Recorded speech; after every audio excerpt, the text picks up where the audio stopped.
میرا دل بدل دے، میرا غفلت میں ڈوبا دل بدل دے۔ بس رمضان کی سب سے بڑی تیاری کیا ہے کہ اپنے دلوں کو صاف کر لو پہلے سے۔ جس دل میں نفرت ہو، بغض ہو، کسی کے لیے غصہ ہو، کسی کے لیے کیا کیا جذبے ہوں، دل صاف کرنا۔ ہمارے گھروں میں روزانہ جھاڑو ہوتا ہے، یہاں مدرسے میں روزانہ صفائی ہوتی کہ نہیں ہوتی؟ کیونکہ دنیا کی اصل گندگی ہے تو جھاڑو ہاتھ سے نہیں چھوٹ سکتا۔ حرم شریف میں دیکھا کیسے چاروں طرف خدام پھر رہے ہوتے ہیں برش لے کر، تو دل پہ غبار ایسے آتا ہے جیسے صحن میں غبار آتا ہے، دل پہ گندگی ایسے آتی ہے جیسے صحن میں آتی ہے۔ تو ہم نے نظام بنایا ہوا ہے، لوگ مقرر ہیں وہ روزانہ جھاڑو دیتے ہیں۔ تمہارا دل ایک آنگن ہے، ایک صحن ہے، اس میں بغض، نفرت، حسد، پتہ نہیں کیا کیا گندگیاں آئیں گی اور آتی رہیں گی۔ بچوں ایک کام کرو، جھاڑو پکڑ لو، صاف۔ یا اللہ معاملہ تجھ سے کرنا ہے، لوگوں سے نہیں۔ کسی نے برا کہا، کسی نے غیبت کی، کسی نے گالی دی، کسی نے دھکا دیا، کسی نے حق مارا، کسی نے کچھ کیا، یا اللہ تیرے سپرد میں نے اپنے دل کو سب سے صاف کیا، میں نے اپنے دل کو سب سے صاف کیا۔ یہ اتنی بڑی عبادت ہے کہ بڑے بڑے نفلوں والے، تہجد والے، حج عمرے روزے والے تمہیں نہیں پکڑ سکے، کیونکہ اس کا کرنے والا دنیا میں کوئی نہیں۔ نفل پڑھنے والے تو بے شمار ہیں، عمرے کرنے والے بے شمار ہیں، علماء بے شمار ہیں، حاجی بے شمار ہیں، سخاوت کرنے والے بے شمار ہیں، لیکن اس ٹکڑے کو صاف کرنے والا لاکھوں میں ایک بھی نہیں۔ مشکل کام آپ یہ سیکھ لیں، صاف صاف۔ یہ رمضان کی سب سے بڑی تیاری اور علم کو حاصل کرنے کی سب سے بڑی چابی ہے کہ اپنے دل کو کھلا کر لو۔ کوئی چیز خالی ہوگی تو کچھ آئے گا۔ جس دل میں بغض بھرا ہو، نفرت بھری ہو، حسد بھرا ہو، کینہ بھرا ہو، اس میں خاک آئے، اس میں تو علم کی ایک کرن بھی نہیں آئے۔ زبان سے چاہے جتنے مرضی موتی بکھیرے، دل اس کا اندھا ہوگا۔ لا تعمل ابصار ولكن تعمل قلوب التي في الصدور۔ یہ آنکھوں سے اندھے نہیں، دل سے اندھے۔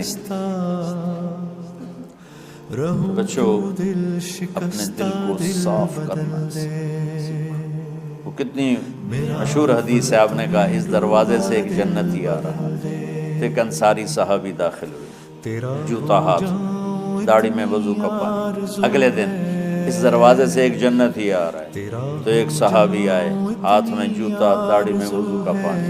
وہی صحابی اگلے دن اس دروازے سے ایک جنتی آ رہا ہے، تو وہی صحابی 3 دن جنت کی بشارت لیے۔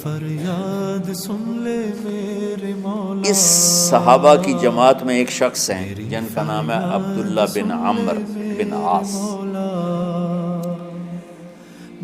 ان سے بڑا عبادت گزار صحابہ میں کوئی نہیں تھا، نہ سابقین میں، نہ متاخرین، نہ پہلوں میں، نہ بعد والوں میں۔ ان کی عبادت کیا تھی؟ ساری رات جاگنا، سارے دن کا روزہ، اور ایک ختم قرآن صبح سے شام۔ اتنی اللہ نے طاقت دی تھی۔ پھر وہی غلوب والی بات آ گئی، ایکسٹریم ہونے والی بات آ گئی۔ ان کی شادی والی رات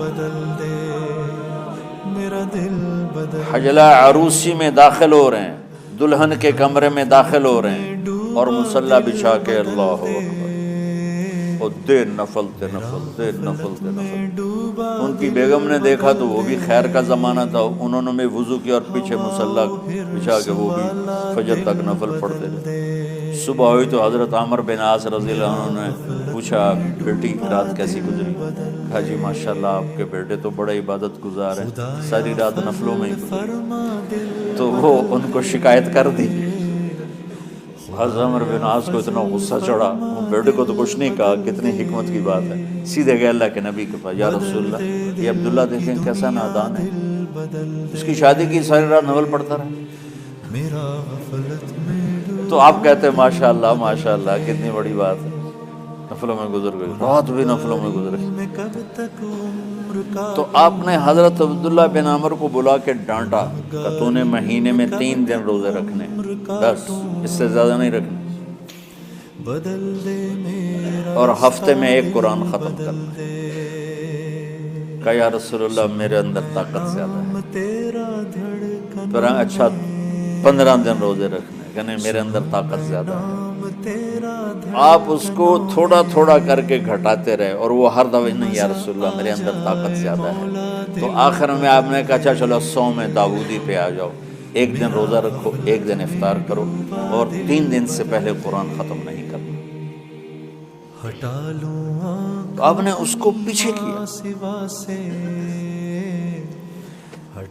یہ بیٹھے تھے اس محفل میں، ان کے دل میں آیا کیا یہ بزرگ مجھ سے زیادہ عبادت کرتے ہیں؟ رات میں ساری جاگتا ہوں، دن روزہ رکھتا ہوں، 1 ختم کرتا ہوں، تو جنت کی بشارت تو مجھے ملنی چاہیے تھی، ان کو کیسے مل گئی؟ یہ کسی کتاب میں نہیں لکھا کہ یہ ان کا جذبہ تھا، لیکن جو کہ میں ان کی سیرت کو جانتا ہوں تو مجھے خیال آتا ہے کہ ان کی نفسیات میں یہ بات آئی ہوگی، چونکہ صرف انہی کو خیال آیا کہ میں جا کے دیکھتا ہوں کہ یہ بزرگ کیا کرتے ہیں، تو ان کے پاس پہنچ گئے، چاچا ذرا، وہ ادھیڑ عمر تھے، چاچا وہ میرے ابا تھوڑے ناراض ہیں، کچھ دن آپ کے پاس گزارنا کا بیٹا، بسم اللہ آ جاؤ۔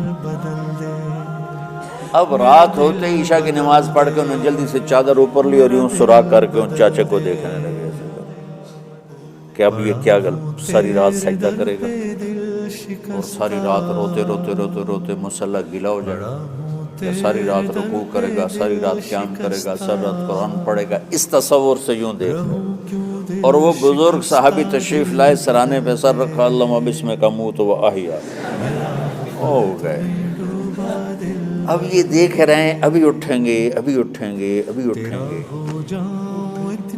فجر کی اذان پہ اٹھے۔ یہ تو حیران پریشان ہو گئے، یہ کیا؟ اس زمانے میں تو منافق تہجد نہیں چھوڑتے تھے ڈر کے مارے کہ پتہ نہ چل جائے ہمارے کفر کا، تو یہ چاچا جنت بھی لے گیا تو ستا بھی پیا، کہ چلو کل دیکھوں گا۔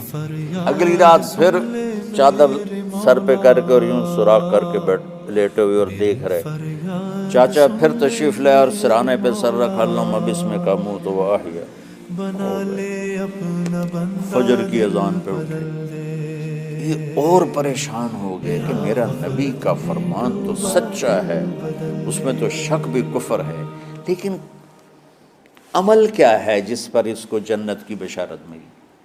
2 رکعت نفل بھی نہیں۔ اور آج کے دور میں تم میں سے ماشاءاللہ اکثر بچے تہجد پڑھتے ہیں کہ 1 رات اور دیکھوں گا، اللہم بسمک اموت و احیا، ساری رات۔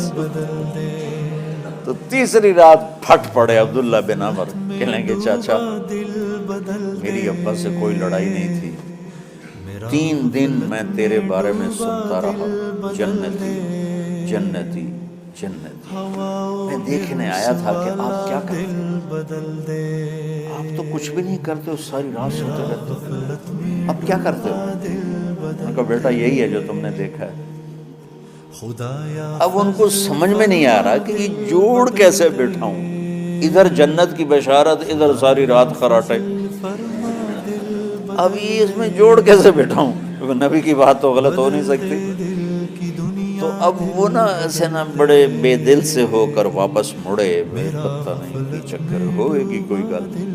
جب وہ دروازے تک پہنچے تو کہنے لگے بیٹا ادھر آنا، واپس آئے، کہا میں تمہیں اصل راز کی بات بتاتا ہوں۔ تو یہاں ہاتھ رکھا، کہا یہ جو دل ہے نا اس میں کسی انسان کی نفرت نہیں،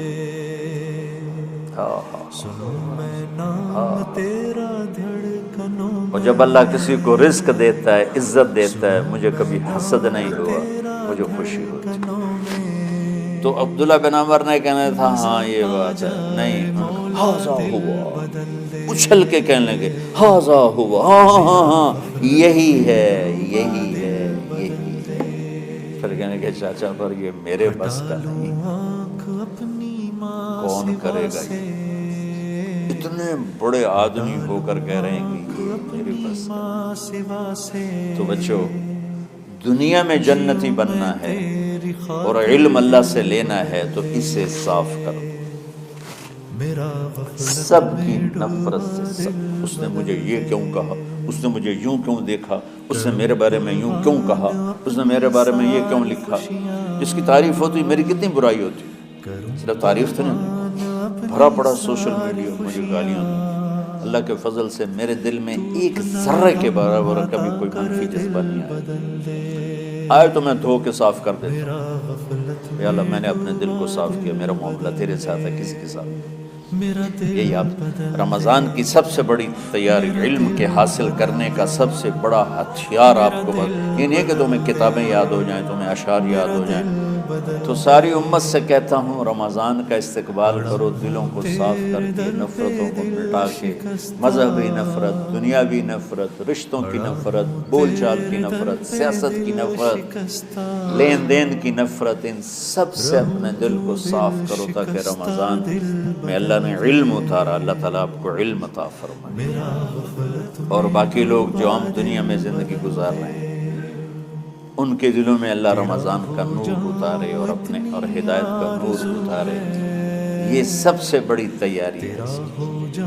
اور کسی سے گلہ ہے، غصہ ہے، ناراضگی ہے، کسی سے بولتے نہیں ہو، ابھی سے شعبان آ چکا ہے، آپ شعبان سے رمضان کی تیاری شروع فرما دیتے تھے۔ تو اس کی تیاری کیا ہے؟ وہ دلوں کو صاف کرو، معاف کرو، معافی مانگو، تمہارا قصور نہیں پھر بھی معافی مانگ لو، دلوں کو صاف کرو، اور اللہ سے سخاوت مانگو کہ اللہ کو سخی بھی پسند ہے اور صاف دل والا بھی پسند ہے۔ میرا دل بدل دے، میرا غفلت میں ڈوبا دل بدل دے۔